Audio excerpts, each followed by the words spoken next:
All right, so this is going to be my 1 year review of this tool, my Durston rolling mill. I see a lot of questions online. Is it worth it? Do I need to spend the money? Is it even worth it? So hopefully I'll answer that question. I bought this rolling mill about 10 months ago. I wanted to get into jewelry and I wanted to be able to make my own metal. So melt down stuff and remake it into whatever shape I want. So I decided to buy a Durston. I bought the original Durston I bought was pretty expensive. It wasn't motorized. It was a hand crank, but it was one of the beefier higher end models. I ended up buying the round rollers and it was a 130. So it arrived and the handle on top was bent. It had been dropped in shipping. The box was all messed up. And I contacted Rio Grande, that's where I bought it, and there was a little bit of an issue with Rio Grande. They ended up fixing it, and in the end I can say that I don't think it was Rio Grande. I think it was one person at the company that was trying to save his butt. But in the end, they made it perfectly fine. They made sure I got what I needed, and they deeply apologized. So I have nothing bad to say about Rio Grande at all. They're an excellent company. It was a mistake. It was a shipping error, and then there were a few more errors on the back end. But this is the replacement. It was quite a bit cheaper than the one that I bought, and it was square rollers. So when I called them, one of the techs at Rio kind of directed me into this direction, said that I needed the square rollers unless I had a very specific use for round rollers. And in my head, I thought, well, that's really what I want is round. I don't want to mess with the draw plate, but I really didn't understand how the rolling mill worked until I used it. So I did use the round rolling mill for less than a month. And I have to agree, a square rolling mill is completely the way to go. When you're rolling through a round rolling mill,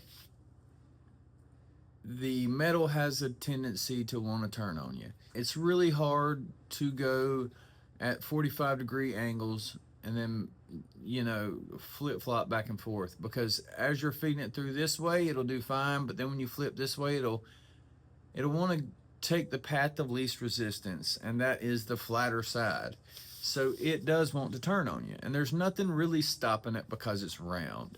So when you have a square plate, when you have these little square rollers in here, the 90-degree angle keeps your metal from wanting to turn. So you feed it through, and then you can flip it and feed it through this way, and it won't turn on you.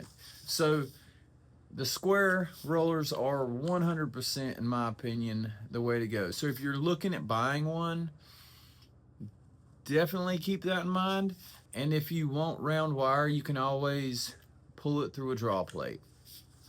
A draw plate is a little bit of a pain in the butt, but I mean, it is what it is. And if you're getting into making jewelry, not everything is enjoyable, and to me, a draw plate is not enjoyable.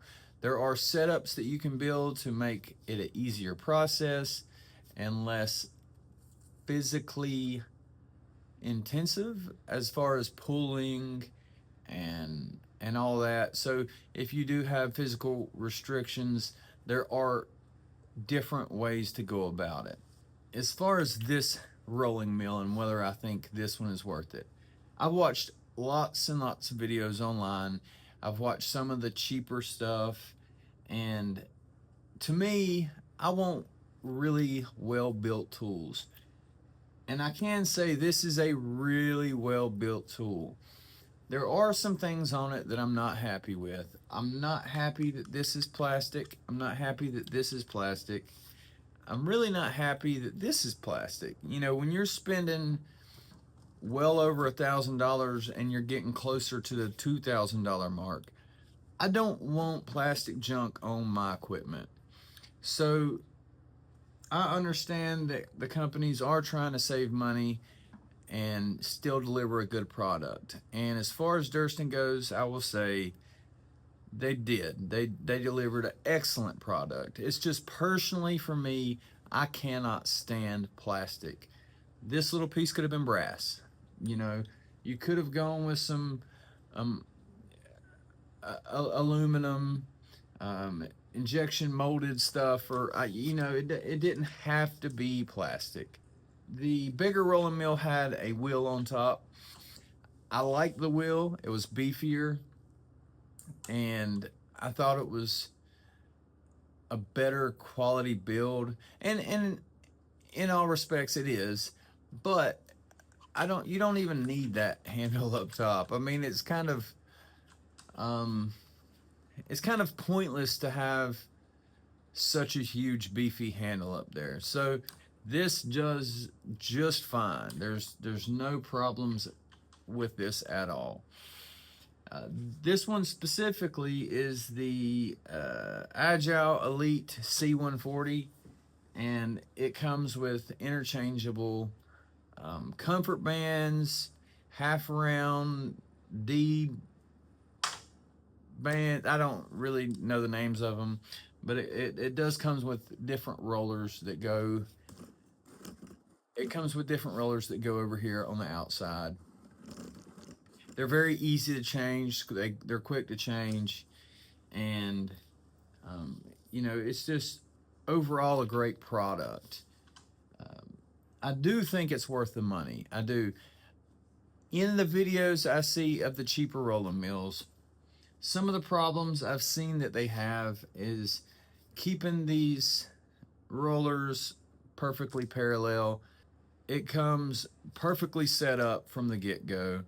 Everything rolls out perfectly.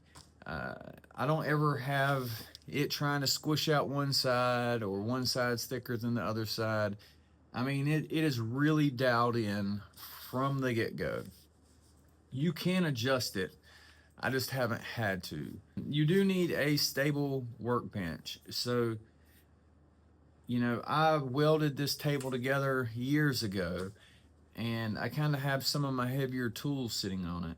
So I have it bolted down to this table, and it helps because it adds weight to the table. So when I'm pulling through my draw plate, it does help hold the table in place. I have a hydraulic press that I welded up and built out of a train jack, a 35-ton train jack. So I do have a lot of weight on the table, and that helps keep the table still. And that is something with these mills. While you're cranking it out, you don't want the table moving around on you. Personally, you know, in my shop, okay, when it comes to this tool, this is probably the single most used tool. I could not do what I do in jewelry if I didn't have a rolling mill. The cheaper ones would have worked. I could have got them to work. I could have adjusted it to where it worked just fine. But the ergonomics, the sound, this one is smooth. When you're rolling it, you don't hear the gears crunching. And in a lot of the videos I've watched of the cheaper rolling mills, it has this funky, crunchy sound to it when you're rolling. And this one really has no sound. I mean, the gears are very, very well tuned, well fit. There's not a lot of slop in them, and it just cranks stuff out so smoothly. So, you know, as far as the cheap versus the expensive one, if you have the extra money, I would say go for the more expensive one. If you don't have the extra money, there's nothing wrong with buying the cheaper version tool. It allows you to do what you need to do. And that's really, in the end, all that matters. I was in a jewelry class, and there was a kid talking about how he really didn't see the point to a roller mill. He didn't find it necessary, because if he needed certain shapes of metal, he would just order them from the online store, and he would get it in a few days, and then he would do his project. But my thoughts behind it, I don't know what I'm going to make literally until I get out here in the shop.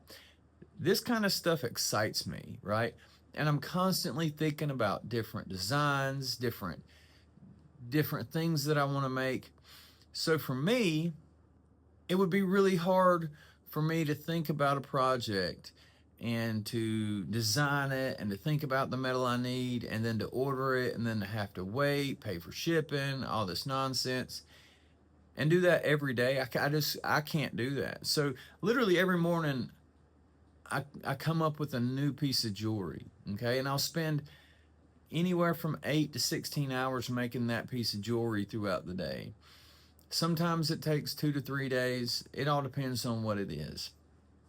Like these beads, these silver beads, right? It takes a long time. So from the time that I melt down all the metal I need, get it all rolled out, use a disc cutter to punch all the holes that I need for it. I mean, it takes a lot of time. And if I had to buy that kind of sheet metal and I started messing anything up, right, then I can't just throw it in a crucible, melt it back down, and roll it out. I mean, I kind of have to put that metal to the side. I send that metal off to be refined.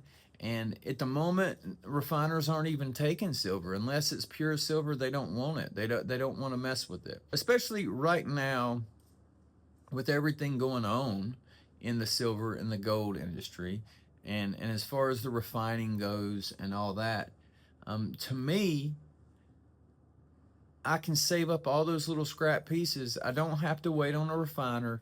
The only thing I need a refiner for is my really dirty stuff or my sweepings. Everything else can be reclaimed and remade into something else.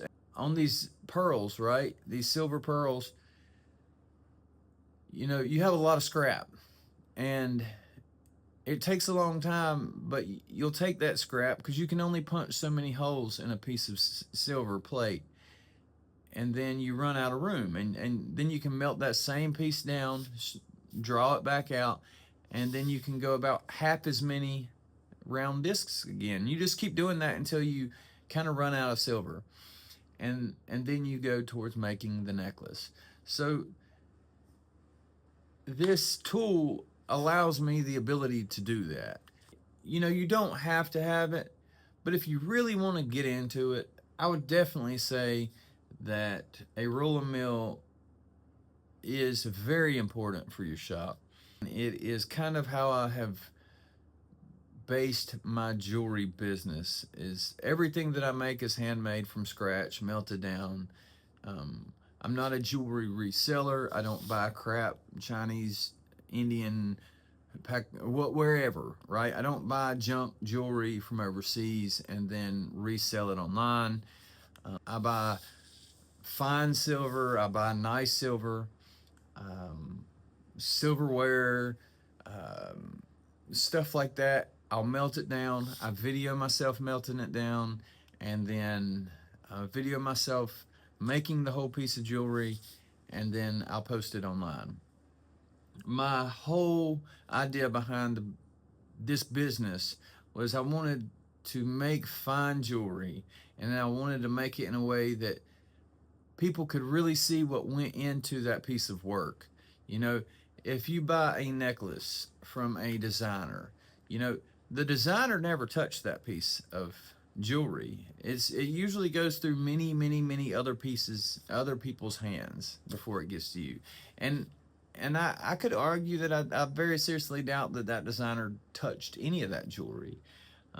So I wanted to show that this jewelry is being made by me. It's being made by hand. It is being made completely from scratch, from pouring it and melting it down and pouring it to finishing that piece of jewelry and then shipping it off to you if you liked it.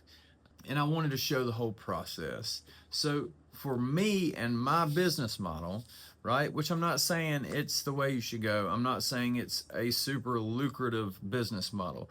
It's what makes me happy. And to be able to do that, this is something I have to have. It's really not something I could cut out of my shop. If I had to continue doing jewelry and I could only choose a handful of tools, this tool would be at the top of my list. And I'm not joking. I'm not necessarily saying Durston. This Durston would be at the top of my list. But a rolling mill in general, it doesn't matter where you get it, how much it is, how old it is, as long as it still functions. And I do have to say, some of my favorite tools are extremely old tools and they work excellent.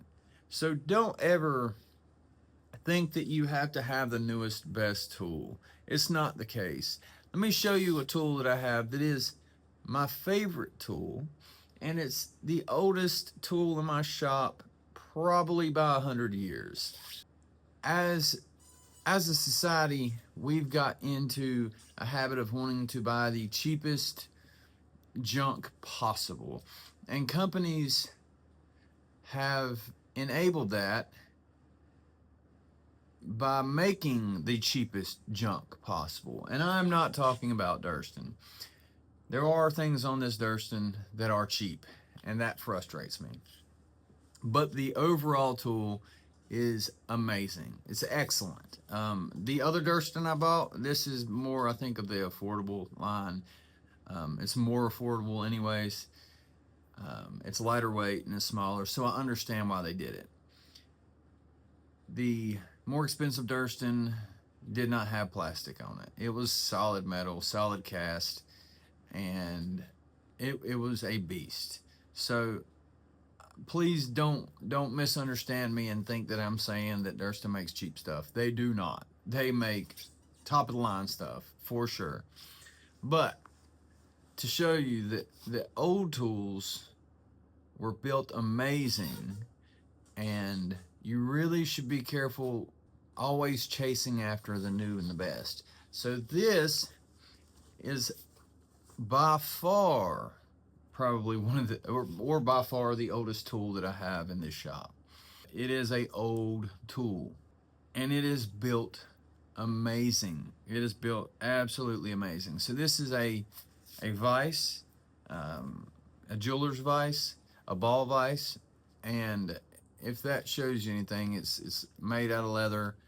It's kind of coming apart in places, the base is, but it still works perfectly fine. I still use it. This tool was made in 1888, okay? It is one of the oldest tools that I have in my shop.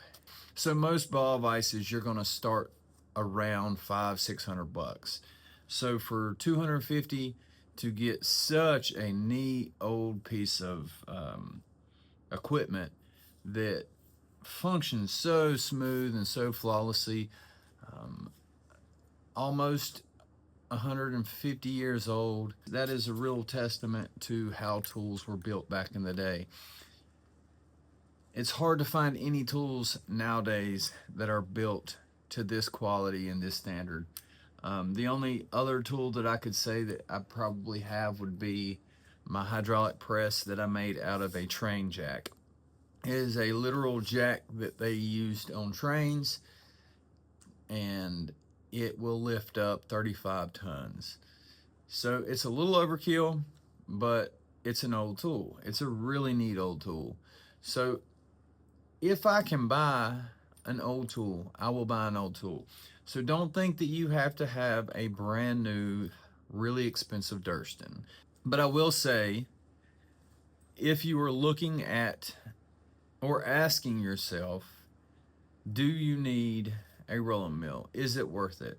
And in my opinion, absolutely 100% it is worth it. So if you have any questions or any comments, please leave a comment, leave a message down below, and I'll reach back out to you. I'll answer all the questions.